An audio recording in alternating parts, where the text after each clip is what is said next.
No momento em que a humanidade sofre por tanto desamor, pela fome, pelas guerras, os tóxicos alimentando a violência em nossa cidade.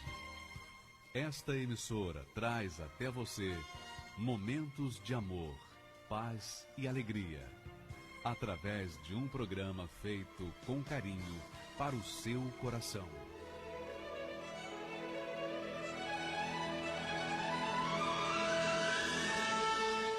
E agora, com você, diretamente do Templo de Salomão, a Palavra Amiga do Bispo Macedo.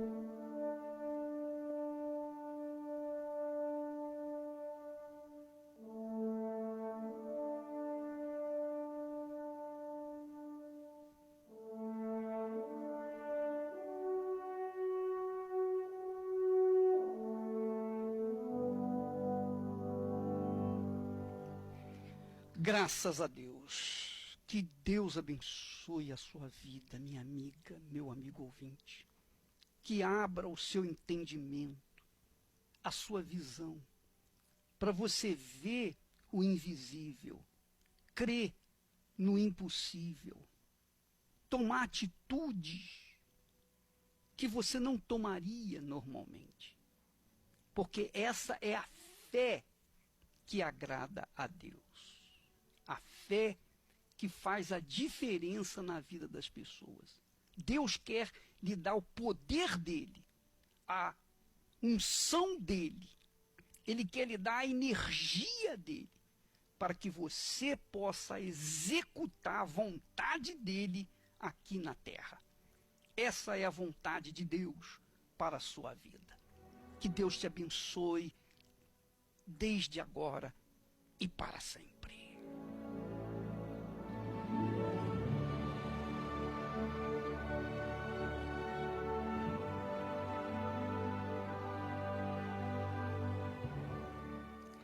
Então, minha amiga, meu amigo ouvinte, Deus nos tem emprestado a fé, o poder, para que nós venhamos tomar posse das suas promessas. Das suas promessas. Mas quando você receber ou recebe o Espírito de Deus, então a fé já não é mais emprestada. A fé passa a morar em você. O Espírito da fé passa a viver em você. Faz de você uma fonte a jorrar por toda a eternidade. Essa é a grande diferença da fé. Quando a pessoa recebe o Espírito Santo, ela recebe o Espírito da fé. E quando ela recebe o Espírito da fé, ela recebe poder. Ela recebe coragem. Coragem para tomar atitudes que normalmente não tomaria. Ela recebe a fé, que é a autoridade de Deus. A autoridade de Deus. A fé que vem do Espírito do Altíssimo e faz com que nós façamos aquilo que Deus quer que seja feito, a sua vontade. Minha amiga, meu amigo ouvinte, por isso que nós insistimos para as pessoas virem nas reuniões de quarta-feira à noite, aqui no Templo de Salomão, ou em qualquer templo da Igreja Universal do Reino de Deus, e nos domingos pela manhã especialmente, às 6 da manhã e também às 10 horas da manhã, aqui no Templo de Salomão e nos horários habituais da Igreja Universal em todo o Brasil. Mas o fato é que, quando a pessoa recebe o Espírito de Deus, ela recebe o Espírito da fé. E o Espírito da fé faz dela uma fonte que vai jorrar vida. Vai jorrar vida por onde quer que ela for.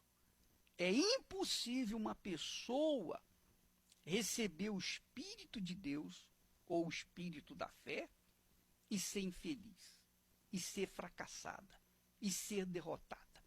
Se você tem o Espírito de Deus, então você tem o espírito do poder de Deus. Você tem a própria unção divina.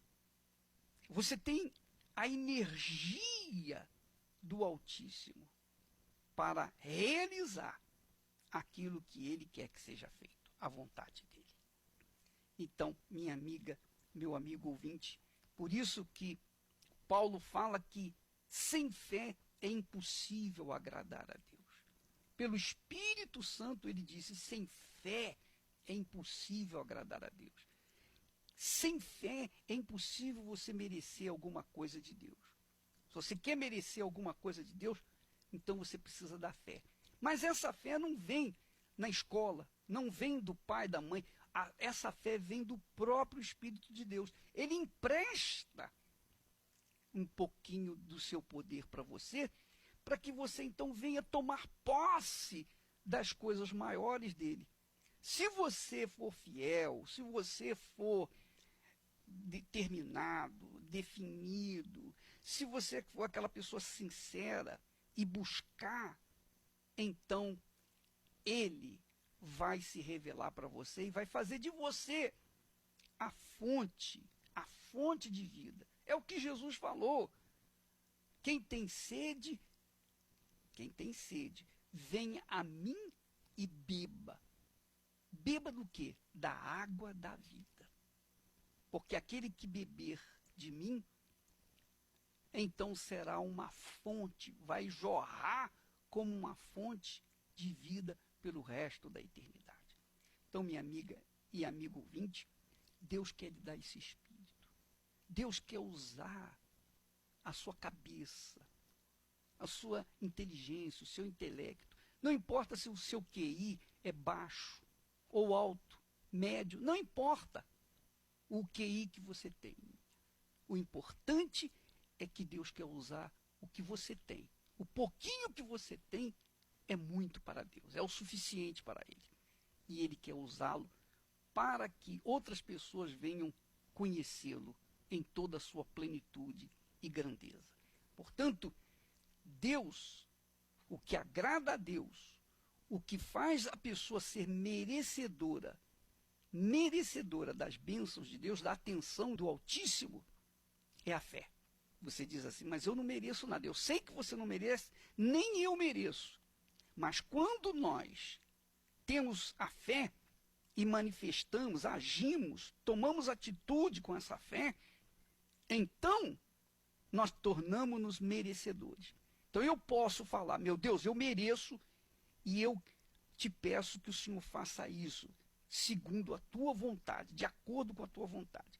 Então eu tenho essa condição de merecedor, eu sou justo, eu me torno santo, eu me torno puro, eu me torno verdadeiro, eu me torno santo, para que então Deus possa me ouvir e me atender. Eu me torno merecedor quando eu manifesto a fé. Agora, se eu não manifestar a fé, se eu não agir essa fé que Deus me dá, emprestada, então eu não consigo ser merecedor de nada de Deus. Eu posso ser religioso, eu posso ir na igreja, eu posso orar, eu posso jejuar, eu posso fazer vigílias, eu posso dar ofertas, eu posso sacrificar, mas se eu não agir essa crença, essa certeza que Ele me empresta, então eu não serei merecedor. Ele me empresta a fé, Ele me empresta uma medida de fé para que eu possa alcançar então a plenitude da fé. Então, com esse pouquinho de fé, ele me dá condições de chegar a ser uma fonte de fé. Porque essa é a vontade de Deus. Fé é poder. Fé é autoridade. Quando você está na fé, você está na autoridade de Deus. Quando você está na fé, você está na autoridade de Deus. Você deixa de ser fraco, você deixa de ser problemático, você deixa de ser cheio de manias, você deixa de ser uma pessoa para baixo, negativa, você deixa de confiar na sorte, você deixa de ser aquela pessoa fracassada, derrotada, você deixa de ter fraquezas, porque você é forte. Você é forte porque o espírito da fé está dentro de você. Para que você tome atitude e então venha manifestar a grandeza de Deus na sua vida. Ontem nós colocamos aqui a primeira parte do testemunho desse casal magnífico testemunho, que mostra como Deus age. Deus lhes deu uma medida de fé. E essa medida de fé foi suficiente para mudar a vida deles. Eles mudaram a vida deles por causa dessa medida pequena de fé. Veja que ele, antes, era um adorador do Corinthians. Ele era um adorador do Corinthians. O Corinthians estava em primeiro lugar do que a família, do que a mulher, do que os filhos, do que tudo. Ele era um apaixonado pelo Corinthians. Mas quando ele conheceu Jesus, já era o Corinthians. E a mulher dele passou a ser em primeiro lugar na vida dele aqui na terra. Mas o próprio Deus tornou-se o primeiro, o Senhor, acima de tudo, na vida dele. Vamos dar continuidade agora, na sequência, o testemunho deles. Quando eu descobri a traição, eu entrei em depressão. Até então eu achava que eu estava chorando ali, naturalmente, chorava porque eu estava triste. Só que minha sogra foi visitar a gente, porque eu tinha acabado de ter neném. Ela foi nos visitar, foi ficar um pouquinho mais com a neta, que tinha acabado de nascer. Eu abri a porta chorando. Minha sogra falando comigo, eu chorando. Ela olhou para mim e falou assim, o que você tem? Aí foi quando eu não aguentei, falei assim, mãe, me perdoa. Eu sei que é o filho da senhora, mas não tá certo. E aí eu peguei e contei tudo o que estava acontecendo. A minha sogra me pegou, me levou no médico. Foi aonde, em 2 minutos de conversa com o médico falou assim, olha, ela está em depressão profunda. A gente vai ter que entrar com medicação. E nisso, minha filha era recém-nascida, tinha 15 dias. Eu já tive que entrar com medicação de tarja preta. Eu vivia dopada. Eu pegava a minha filha, eu mal conseguia ter força para segurar ela para dar de mamar. Enquanto eu estava sentada dando de mamar para ela, minhas 2 outras mais velhas sentadinha, eu olhava para uma, olhava para outra e falava, quem eu vou matar primeiro? Eu tô cansada. Eu olhava para a mais velha e eu falava, vou começar pela a mais velha, depois eu venho para outra e depois eu venho para minha bebê. Aí eu olhava a neném mamando e eu falava assim, não, vou começar por essa. Quer dizer que chegou a esse ponto Chegou. de pensar em matar as filhas, as crianças e depois se matar. E me matar. Chegou. Desesperador. Desesperador. E eu olhava assim, eu falava assim, mas como que eu vou matar? Elas não têm culpa. Aí eu falava assim, vou matar. Não, não vou matar.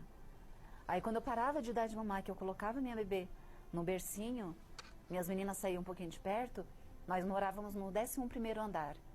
Eu entrava na varanda, fechava a cortina e subia no parapeito e ficava segurando na rede, e olhando lá para baixo.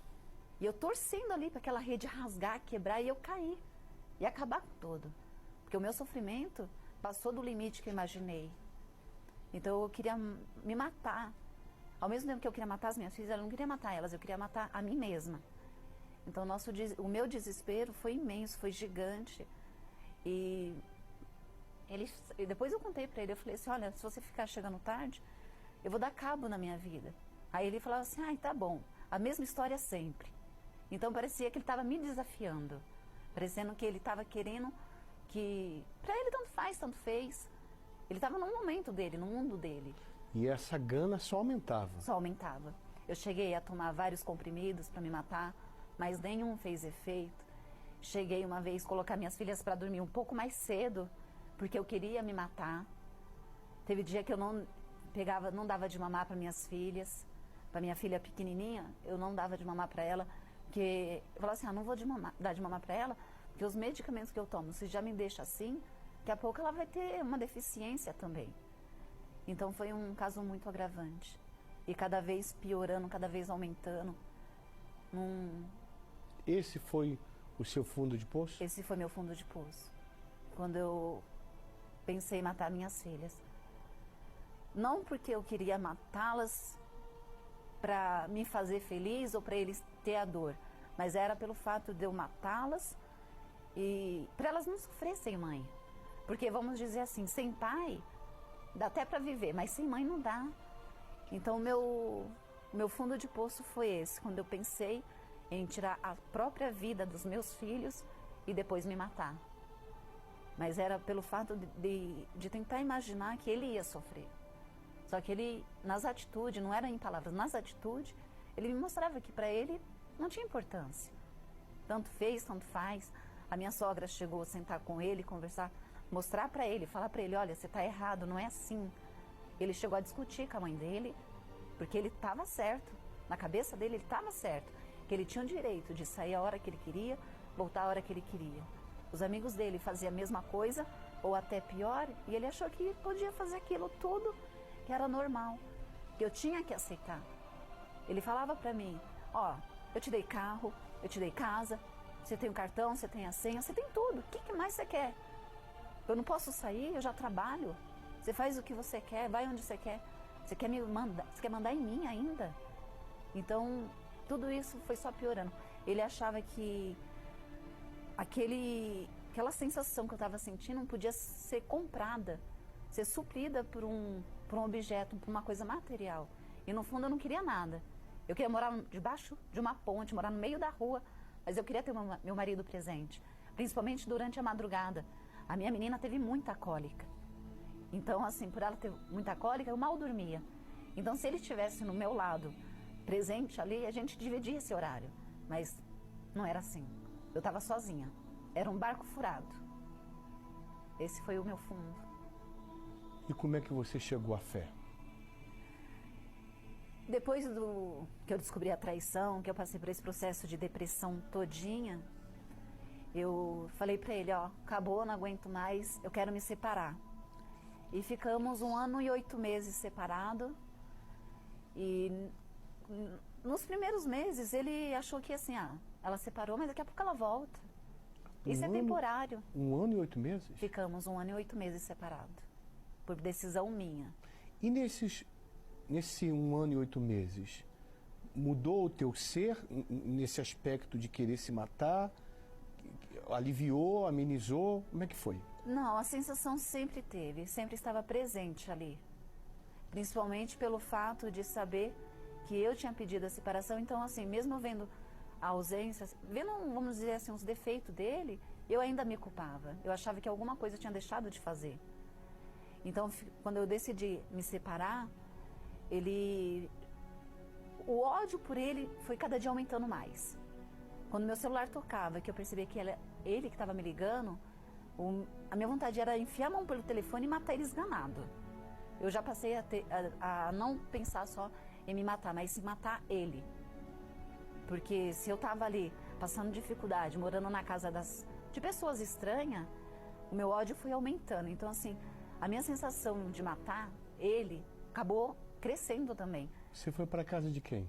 Fui para casa de amigos, cheguei a ficar 2 dias na casa da minha mãe. Então eu ficava assim. Com as crianças? Não, sozinha. Porque nisso a gente mudou de cidade. Então as minhas filhas, por causa do colégio, falou, a gente vai ficar com o pai, mãe. Na hora que acabar, nós ficamos com a senhora. Foi sozinha? Fui sozinha. Eu não medi esforço para sair de casa, porque assim, eu estava sofrendo tanto dentro de casa que eu não aguentei. Aí eu pedi para separar tudo, e ele achou que pelo fato de eu ter saído de casa, que qualquer momento eu ia voltar. Então ele passou a se dedicar muito às crianças. Ele começou a usar as minhas filhas mais velhas para me aproximar dele. Ele falava assim, liga para a mãe, fala para a mãe vir aqui, faz isso, faz aquilo. Então começou a ter esse jogo com os meus filhos.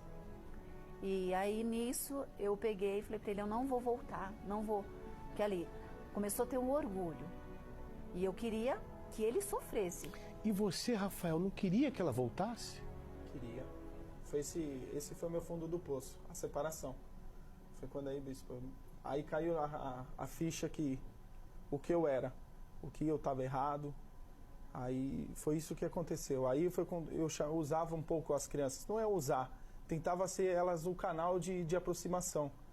Mas é como ela disse, ela estava com uma amargura, uma raiva assim de mim, assim, impressionante. Eu não conseguia conversar com ela. Era muito difícil de eu tentar essa aproximação de novo. Porque foi quando ela se separou mesmo que eu percebi o quanto que ela e as crianças eram importantes para mim. E é horrível um homem ficar cuidando dos filhos sozinho, né? O homem não sabe o trato legal assim das crianças, a aproximação. Então, nossa, eu me senti um homem vazio assim, completamente perdido assim, totalmente triste, não tinha vontade de... Aí toda a minha alegria acabou. Até um dos momentos eu sempre, né, bobo, pedia assim, pô, Deus, eu quero que o Corinthians seja campeão da Libertadores, sabe, pedia. Parece que Deus me colocou no 2012 dentro do estádio, falou assim, tá aí, ó, Corinthians campeão para você, e você sem família, separado. Eu não tinha alegria de comemorar, impressionante. Coisa que eu mais queria, uma coisa boba que eu achava fosse a coisa mais importante, eu lá dentro do estádio, lá em julho, não tinha vontade e alegria de comemorar, vontade de chorar. Eu tinha vontade de chorar, era a depressão que ela tinha, parece que começou a vir para mim. Aquela conquista lá no Japão? Não, da Libertadores. A da Libertadores antes, né, no Pacaembu. Assim, foi parece que a coisa que eu mais pedia, Deus falou assim, tá aqui, você quer a Libertadores? Você tá. Só que você não tem família, você tá totalmente perdido. Foi quando aí eu começou a cair a minha ficha que foi assim, você tem que fazer alguma coisa, você tem que mudar. Pois é, minha amiga, meu amigo, você está me ouvindo e talvez seja um problema igual o seu. Você está entre a cruz e a espada, você está numa encruzilhada, você está numa situação desesperadora. E essa situação desesperadora, eu creio que é um sinal que Deus está lhe dando a chance para você mudar essa situação. Mudar essa situação. Você quer resolver os seus probleminhas, mas Deus quer te dar muito mais. Ele quer que você seja o próprio solucionador, a própria bênção. Você acredita nisso? Mas para isso, você tem que tomar uma atitude. Por exemplo, nesta quinta-feira, às 20h, aqui no Templo de Salomão, o bispo Renato Cardoso, mais a Cristiane, estarão ensinando como você pode sair, ser liberto dessa prisão do seu passado ou dessa prisão problemática que você está vivenciando nesse momento. Nesta quinta-feira, nós temos aqui um trabalho, uma palestra gratuita para todo mundo. Uma palestra que é direcionada para resolver problemas familiares. Não só dos casais, mas também dos solteiros. Porque eu lembro que quando eu era solteiro, eu aprendi sozinho. Lógico, o Espírito Santo me mostrou com os erros dos meus irmãos que eram casados. E eu então, vendo os problemas que eles estavam vivenciando, eu, com muita humildade e fé, eu dizia, meu Deus, eu não quero isso para mim. Eu quero que o Senhor me dê uma esposa de acordo com a tua vontade. Eu não quero que seja de acordo com os meus olhos. Eu quero que seja de acordo com os teus olhos. Porque os meus olhos só conseguem ver o lado exterior, mas os teus olhos vão além do exterior, os teus olhos vão fundo no coração. Eu quero que uma pessoa, que o Senhor me arranje uma pessoa que seja de acordo com a tua vontade. Olha, foi então aí que eu conheci a Esté e nos casamos.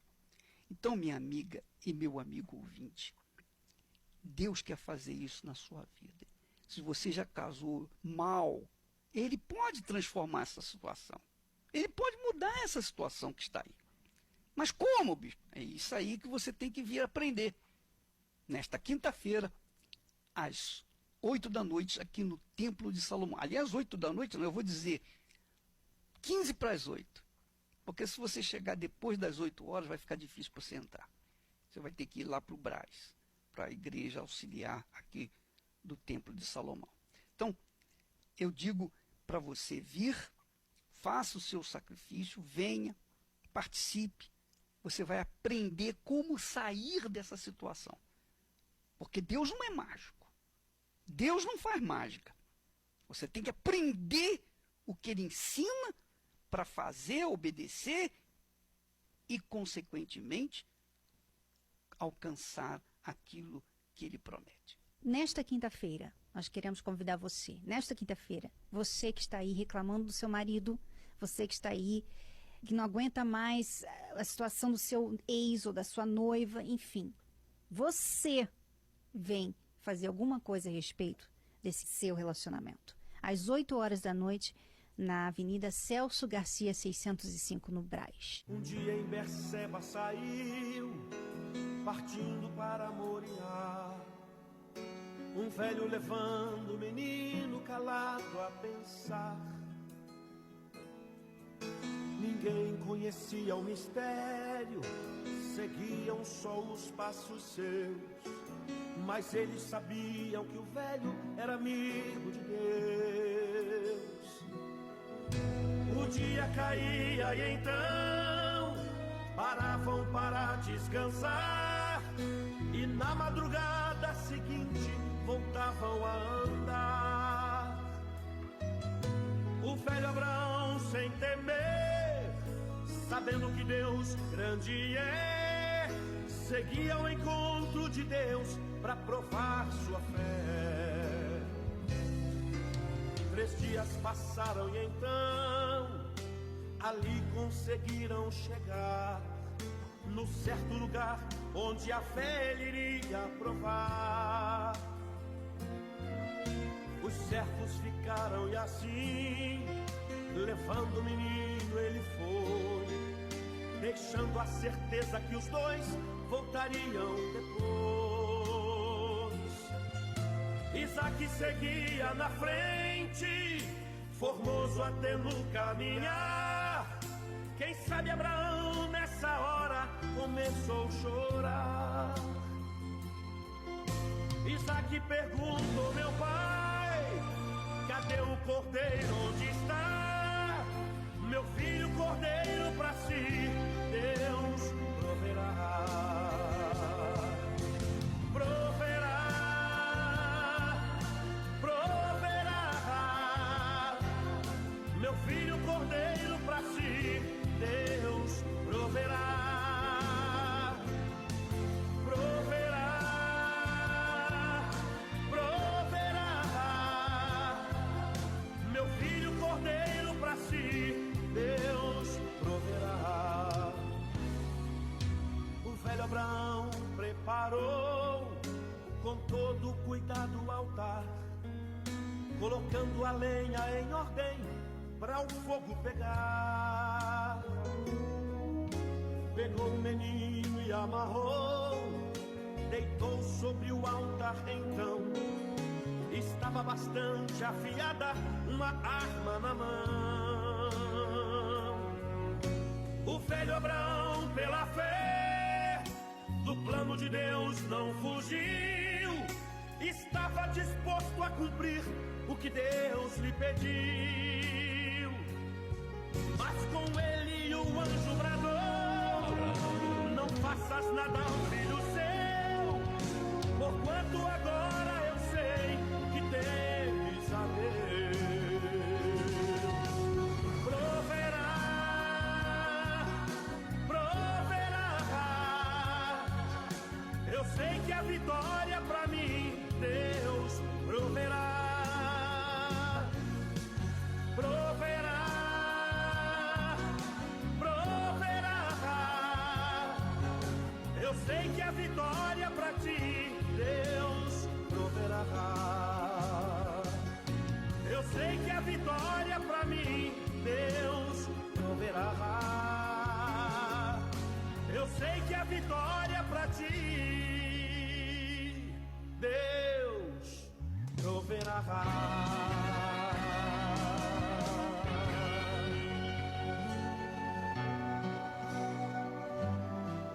A fé e a inteligência trabalham juntas. Embora a fé seja encarada como loucura para esse mundo, ela é inteligente porque nos faz saber que temos direito à felicidade. A fé faz com que recusemos uma vida de derrotas e conquistemos uma vida de vitórias. Se tudo não está de acordo com os seus ideais, está na hora de você refletir com a sua inteligência e usar a sua fé para trazer à existência os desejos de seu coração. Igreja Universal do Reino de Deus. Um lugar de fé para a sua vida. Pois é, minha amiga, meu amigo, deixa eu falar para você uma coisa. Todo o inferno que nós enfrentamos na vida, todos os problemas, todas as situações difíceis, todas as desgraças, todas as tragédias, tudo que existe de injusto, tudo que existe de errado, de corrupto, tudo que existe de mal nesse mundo tem uma fonte. Sabe qual é? O inferno. E o inferno trabalha com a dúvida. A dúvida traz o medo. A dúvida faz gerar preocupação, a ansiedade. A dúvida faz gerar fraqueza. A dúvida faz a pessoa ficar desesperada, ao ponto de querer até se matar, por causa dos problemas que ela enfrenta. Ora, contrapondo o mal, Deus nos tem dado fé. A fé é a raiz da solução de todo e qualquer problema. É como Jesus disse, tudo é possível àquele que crê. Mas não é uma crença simples, pura e simplesmente. Não, é uma crença de inteligência, do espírito, do intelecto. A pessoa tem uma crença disciplinada. Quando ela tem uma crença disciplinada, quando ela vive na disciplina, quando ela vive na fé, quando ela vive de fé em fé, ela se torna uma pessoa correta, justa, íntegra. Se ela não tem, desculpa a expressão, desculpa falar dessa forma, mas esse é o termo mais, digamos assim, mais fácil de se entender. Se a pessoa não tem o rabo preso com ninguém, não tem o rabo preso com o diabo, então ela pode ir para cima dele com toda a sua força, com toda a sua garra, porque ele vai fugir. É por isso que o apóstolo diz, resistir ao diabo e ele fugirá de vós. Mas para você resistir ao diabo, você tem que estar disciplinado. Você tem que estar com a vida ordenada, não é verdade? Você tem que estar com a vida completamente entregue, rendida ao Senhor Jesus. Aí sim, a sua fé disciplinada tem condições de afrontar o inferno e vencê-lo por conta do poder que a fé é e o poder de Deus que a fé é em você. Então, é sobre isso que nós queremos trazer para você nesta quarta-feira. Amanhã, às 20h, eu estarei aqui no Templo de Salomão, fazendo essa preleção, fazendo essa palestra, levando às pessoas essa consciência, para que elas tomem esse poder, porque uma informação de fé é um poder que você tem para que você use essa ferramenta chamada fé para resolver todos os problemas que envolvem você, tá bom? Então, amanhã, às 20h, aqui no Templo de Salomão, estaremos falando sobre esse assunto. Nós vamos ficando por aqui e amanhã estaremos de volta nesse horário e nesta emissora. Deus abençoe em nome do Senhor Jesus.